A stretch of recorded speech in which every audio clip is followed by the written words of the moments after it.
How to install the Freecash app on your mobile device. So first you want to open up your browser on your mobile device and go to freecash.com.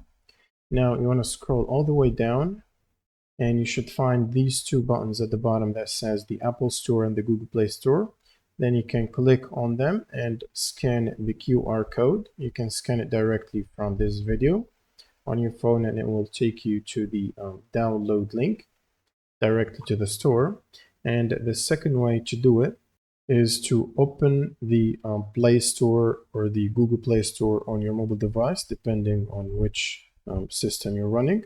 And then just search for Freecash on the App Store and then just download the app, which is Freecash, this one right here. And once you've downloaded it, all you need to do is click on Open to open it up. And this will open up the application and it will ask you to sign into your account for the first time if you install the app.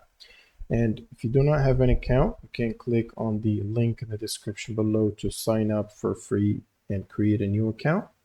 And once you sign into your account, you can basically start doing offers and earning money.